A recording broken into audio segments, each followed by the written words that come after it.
인생의 시간들이 너무나도 빨리 지나간다는 것을 느끼고 있습니다. 엊그저께 월요일이었나 싶으면 오늘같이 벌써 목요일입니다. 하루하루 시간이 지나가는 것이 어렵게 느껴지시는 분들은 회사 생활하시면서, 남의 밑에 있는 분들은 시간이 참 안 갑니다. 지나간 시간을 보면 잘 가는데 오늘 출근해서 점심 먹을 때까지 참 시간이 안 간다.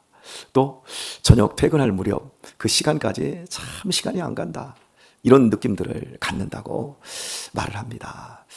또 나이가 어린 시절에는 시간이 참 안 간다고 느껴지는데, 똑같은 시간인데 나이가 60이 넘고 70이 넘으면 그 같은 시간인데 느낌이 시간이 너무 빠르게 지나간다. 이렇게 고백들을 한다 하지 않습니까? 여러분은 어떻습니까? 왜 이렇게 시간이 들쭉날쭉 우리에게 이렇게 각자 다르게 다가오고 인생의 후반전으로 갈수록 시간이 짧다 이렇게 느끼는 것일까요? 시간은 하나님이 우리에게 주신 선물이기에 그렇습니다. 이 시간을 잘 사용하는 사람들에게는 이 시간이 짧게 느껴집니다. 그러나 시간을 함부로 쓰는 사람은 이 시간이 길게만 느껴지고 언제까지나 이 시간이 내 편이 될 것이고 나에게 주어질 거라고, 이런 자만과 오만에 빠지게 되어집니다. 이렇게 시간관념을 잘못 가진 사람은 반드시 자기의 몸도 함부로 사용합니다. 아무렇게나 몸을 사용하고 아무거나 먹고 해가 되는 것들도 다 몸을 통과시키면서 자기의 몸을 병들게 만들지요. 사랑하는 교회 여러분, 우리는 선물로서의 시간을 살아가고 있습니다. 2026년 오늘 8월 20일입니다. 벌써 8월도 말에 이제 들어가게 되었습니다. 선물로 충분히 누리실 수 있기를 바랍니다. 제 아들 녀석이 어제 더웠나 봐요. 아버지, 나는 겨울이 좋아요. 겨울이 빨리 왔으면 좋겠어요. 그래서 그랬어요. 너 지난 겨울에 아버지한테 했던 이야기가 하나 생각나는데, 아버지, 나는 여름이 좋아요. 여름이 되면 수영도 할 수 있고 나는 여름이 좋아요. 네가 분명히 그렇게 말을 했다. 아버지는 너한테 이렇게 얘기해 주고 싶어. 나는 여름은 더우니까 좋고 겨울은 추우니까 좋다. 매 그 시간을 즐겁고 감사하지 않으면 우리네 인생은 그 어떤 때에도 결코 만족이 없다. 알았니? 알았어요 아버지. 나는 그래도 겨울이 좋아요. 굉장히 솔직한 거죠. 알기는 아는데 그래도 나는 지금 현재 내가 느끼고 누리는 게 정확하다. 이런 의미입니다. 사랑하는 교회 여러분, 우리의 삶에 있어서 우리 성도님들에게 두 가지를 이 시간 오늘 말씀에 비추어서 결론으로 권면을 먼저 하도록 하겠습니다. 첫 번째, 인생의 모든 답을 하나님께 맡길 수 있기를 바랍니다. 아무것도 내가 답을 내지 마세요. 내가 이렇게 살면 이런 게 나올 거다라는 답을 갖지 마세요. 답은 하나님이 주십니다. 답의 색깔, 답의 모양, 그것은 하나님이 주시는 겁니다. 그런데 우리는 내가 그 답을 다 가지고 있어요. 이런 답을 주셔야 됩니다. 이런 색깔의 답을 주셔야 됩니다. 여기에서 우리가 굉장히 어려워합니다. 답이 내가 원하는 답을 하나님이 안 주시거든요. 주실 때도 있습니다. 하지만 거의 제 인생에 도움이 되고 저를 아름답게 참 사람의 길로 들어가게 했던 모든 시간들을 돌아보면 내가 생각했던 답과는 전혀 다른 하나님의 또 다른 정답이었습니다. 이건 돼야 됩니다. 이것만큼은 가져야 됩니다. 이것만큼은 이루어져야 합니다. 나이가 어릴수록 제가 인생을 돌아보면 젊은 시간들일수록 그런 내 답을 하나님께 요구를 했어요. 그런데 그때 하나님이 내가 원하는 답을 주셨을 때는 제가 기고만장해지는 대로 가더라고요. 하지만 내가 원치 않는 답을 하나님이 주셨잖아요. 그것은 저를 깎고 저를 부서뜨리고 저를 박살내고 저를 다듬어서 제 내면과 제 삶을 부요하게 너그럽게 만들어 주시더라고요. 여러분, 용기의 반대말이 뭘까요? 세상 사람들에게 용기의 반대말은 두려움입니다. 그런데 우리 크리스찬의 용기의 반대말은, 죄송합니다, 말이 새벽이라 이상해졌습니다. 두려움의 반대를 제가 용기의 반대로 물었습니다. 두려움의 반대는 용기가 아니랍니다. 두려움의 반대는 크리스찬들에게 믿음이랍니다.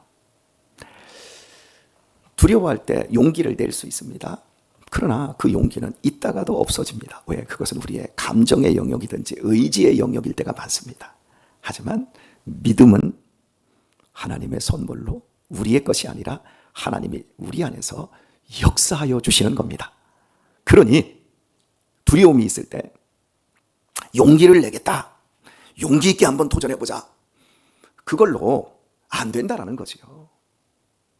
우리의 삶에 어떤 답을 갖기보다 그 답은 하나님이 주신다, 선물로 나에게 누리도록 해주신다, 이게 우리를 평안하게 복되게 합니다. 자, 또 한 가지요. 아주 비슷한 답입니다. 아무것도 결론 내리지 말고 맡겨야 합니다. 다른 답이 나왔어도 이 답에 대한 결론을 내가 짓지 말고 이걸 맡겨야 합니다. 이게 우리 크리스찬이 살아가야 할 삶의 지혜입니다. 오늘 본문은 우리에게 너는 너희 하나님 여호와의 자녀니라고 말합니다. 그리고 2절을 보면 다시 한번 정체성을 말씀을 해주기를, 너는 너희 하나님 여호와의 성민이라, 거룩한 백성, 카도시, 구별된 민족이다, 이렇게 말씀합니다. 그냥 우리는 그렇고 그런 사람들이 아닙니다. 우리 9.11 테러, 즉 미국이 항공기로 공격을 받아 월드 트레이드 그 센터 빌딩 두 채가 폭삭 가라앉을 때, 여러분 그때 1,000몇백 명이 죽었습니다. 많이 죽었습니다.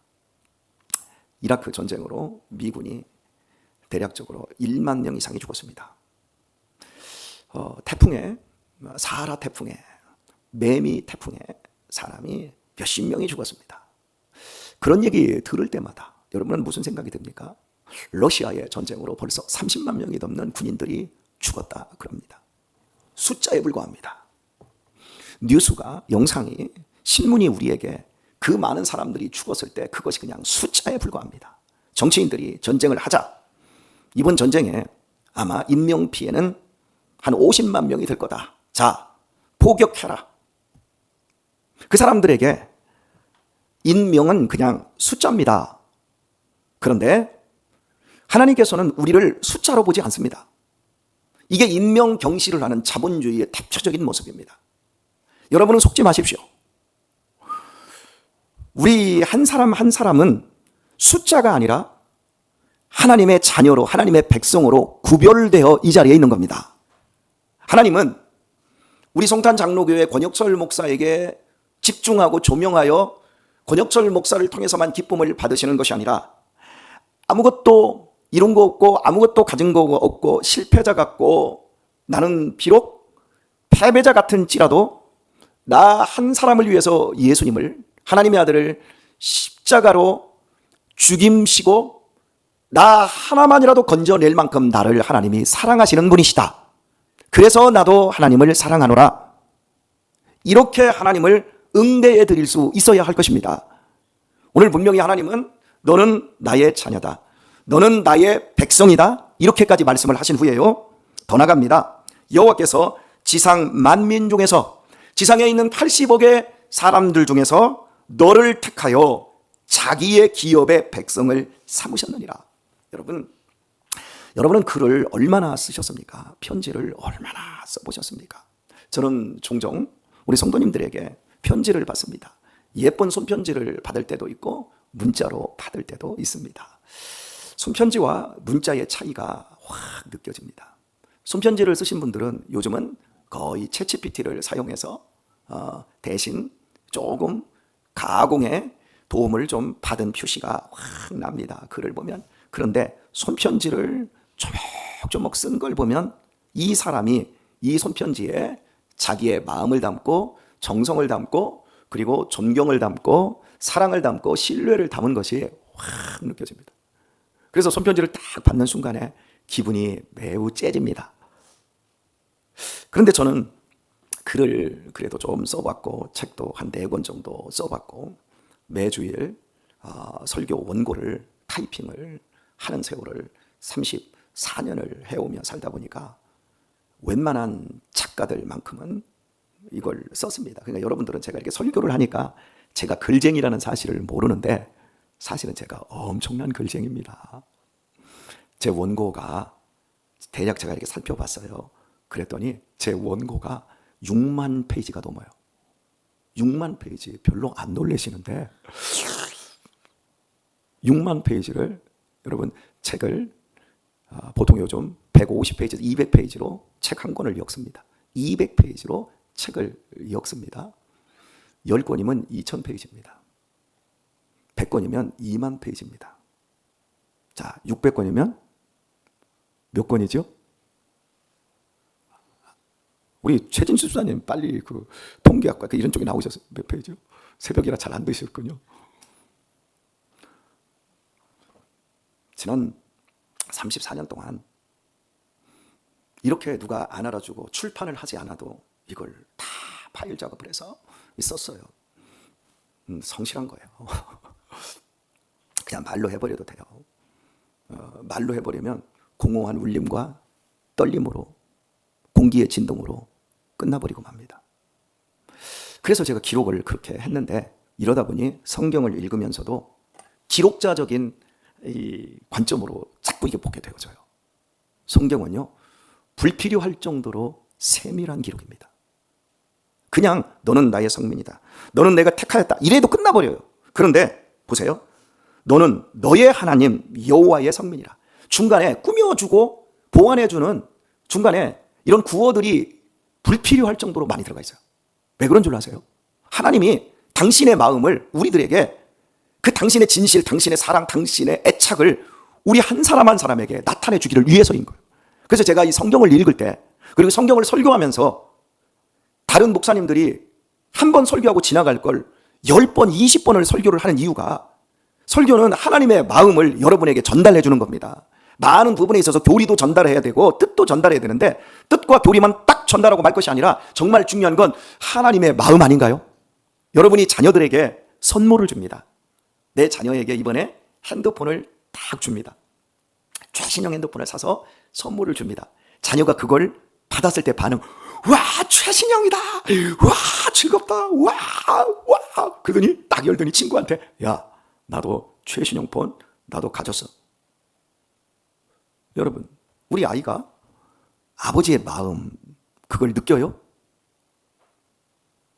정상적으로 정말 아버지를 사랑하고 아버지와 좋은 애착관계가 되어 있다고 하면 이걸 딱 줬을 때 아버지 너무 무리하셨는데요? 아버지 월급에 이거 하나 사고 나면 반절이 다 날아가는데요?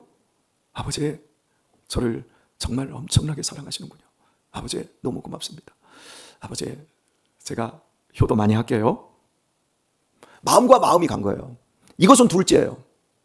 제가 제 아내에게 반지를 하나 이렇게 해주었다고 해봅시다. 미안합니다. 반지를 해준 적이 없어서. 그런데 제가 오스트리아 갔을 때 그 짝퉁 얼마 되지 않는 목걸이를 하나 이렇게 사줬습니다. 목걸이를 딱 사줬더니 와 내가 결혼하고 지금까지 당신하고 살아오며 20년 만에 이런 선물도 받아보네. 참 별일이다.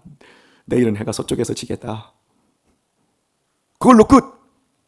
저는 이거 딱 사주면 핥아주고 막 쓰다듬어 줄 줄 알았어. 그랬더니 서쪽에서 해가 진다. 그러고 끝. 사주고 싶겠습니까? 터키에 갔을 때 에페소에는 가죽 공예가 아주 뛰어난 곳입니다. 그래서 에페소에서 비상금을 다 털어가지고 제가 제 아내의 이 가죽 자켓을 하나 딱 사줬습니다. 그때도 핥아주고 쓰다듬어 주는 게 아니라 오늘 집에 가서 밥 먹겠나 싶지요? 염려하지 마세요. 아내 좀 제가 해 먹습니다. 그냥 딱 입어보더니 아우 여보 결혼하고 몇 년 차에 이런 옷도 한번 내가 당신한테 받아보네? 그걸로 끝이요? 저렇게 매정하고 표현력이 저렇게 부족한 여자와 제가 삽니다.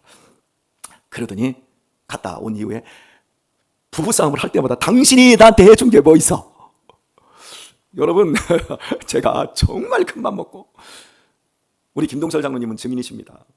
우리 김동철 장로님이 저한테 사례비를 줘본 적이 없어요. 제 아내한테 줬어요. 처음부터 지금까지. 모든 거 다 주었는데 이렇게 제 마음의 정성과 이 순정은 몰라주고 하나도 해준 것이 없다. 그러면 제가 조목조목 갖다 드려댑니다. 아이고 그래 잘했다. 은희야 너도 그러지 마라. 나만 그런 게 아니라고 여자들 다 그런데요. 우리 윤정 집사도 그런다며. 우리 나이 드신 우리 이진남 권사님도 그렇게 말씀을 하시더라고요. 희한하대요. 우리 경순이 권사님도 그렇죠. 예, 거의 대부분. 자, 제가 이 성경을 보면서 우리에게 지금 강조되어져 있는 게 세 가지예요. 너는 내 자녀다. 너는 거룩한 나의 백성이다. 너는 내가 택하였다. 수많은 만민 중에 내가 택하였다. 너희는 숫자가 아니다. 너희는 평택시 60만에 속해 있는 그냥 이름 모를 시민이 아니라 너는 내 아들의 핏값으로 구별하여 택하였고 권세로서 나의 자녀를 삼은 내 것이다. 내가 너희를 사랑한다. 그러니 너희는 이 죽음의 땅에서 죽음만을 기념하는, 그래서 그 죽음 앞에서 머리를 밀고 몸을 베어버리는 세상 속에서 너희는 정신 바짝 차리고 나의 자녀로 살아라. 그것이 행복이다. 이 말씀을 하고 있는 겁니다. 오늘의 말씀을 맺도록 하겠습니다. 프란시스 쉐퍼라는 19세기의 위대한 목회자가 있습니다. 미국 출신인데 이분은 C.S. 루이스와 버금 갈 만큼 기독교 변증가로서 참 여러 좋은 책들을 많이 쓰신 분인데요.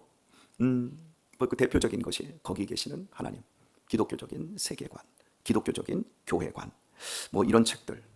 그러면 우리는 어떻게 살아야 될까? 저는 그러면 우리는 어떻게 살아야 될까를 한 서너 번, 네 번 정도 읽은 것 같아요.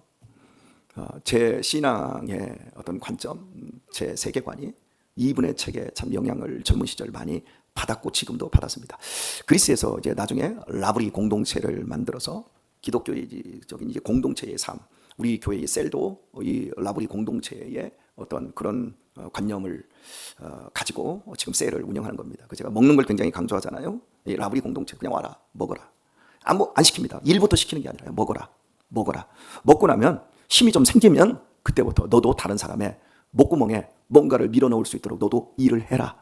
그래서 이 라브리 공동체를 저도 한번 가보고 싶었는데 지금까지 못 가봤고 앞으로 가볼 기회가 있을지는 모르겠지만 어쨌든 제가 굉장히 존경하는 사람인데, 그러면 우리는 어떻게 살까? 거기에 나오는 베키라는 실제 그 라브리 공동체에 사는 여인에 대해서 나옵니다. 이 여인은 어린 시절 굉장한 학대를 받으면서 살아납니다. 그러다가 중학교 때 너무 학대를 받고 고통스러우니까 술을 먹기 시작해서 중학교 때 이미 알코올 중독자가 돼버립니다. 그리고 집이 돈이 있으니까 마약까지 손이 돼서 이미 10대 후반에 완전히 망가져버립니다. 그런 상황에서 극단적인 자살을 여러 번 시도를 했습니다. 그러다가 프란시스 쉐퍼의 라브리 공동체를 알게 되었고 공동체 안으로 이제 베키가 들어오게 되었습니다. 그리고 그 안에서 어느 정도 회복이 되는 듯 싶습니다. 그리고 이 프란시스 쉐퍼가 멀리 외국으로 이제 강연도 많이 나가고 집회도 많이 나가는데 멀리 외국에 집회를 나간 사이에 한 달 만에 라브리 공동체 안에서 사고가 터집니다. 이 라브리 공동체 안에 있는 돈을 훔쳐다가 이 베키가 집어로 못 준다고 마약을 사서 마약을 먹고 취하다가 거기에 극단적인 약을 먹고 자살을 시도한 겁니다.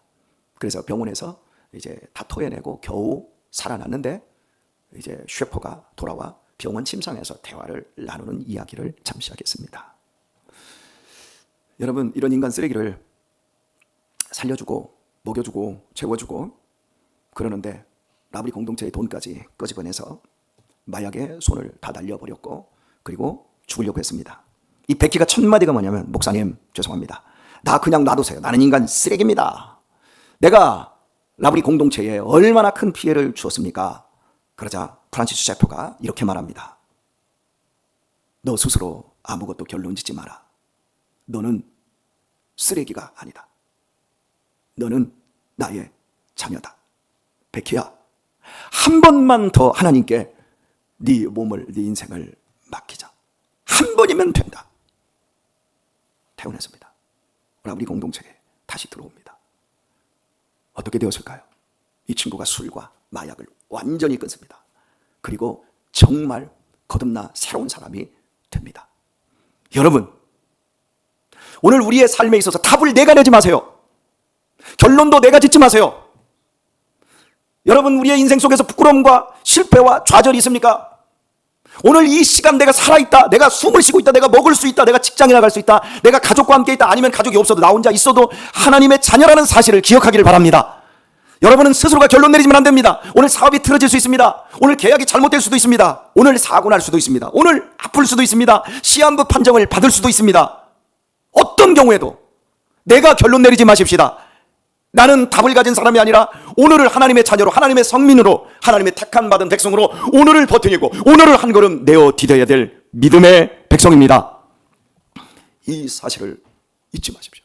어줍지 않게 답을 가지지 마세요. 그리고 말할 때 정말 어줍지 않게 나 시험 들었네, 나는 실망했네, 나는 끝났네, 여러분 그런 말 하지 마세요. 성경을 보세요. 이렇게 디테일하게, 이렇게 세밀하게 우리들에게 하나님이 우리를 얼마나 애착관계 속에서 우리에 대한 사랑이 줄줄줄줄 흐르고 있는지를 보세요. 다시 한번 시작하십시다. 다시 한번 맡겨드리도록 하십시다. 다시 한번 내가 하나님의 자녀라는 그것을 가지고 오늘 절망의 자리에 있다면 희망의 자리로 올라서되 단계별로 산책을 하십시오. 운동을 하십시오. 그리고 샤워를 하시고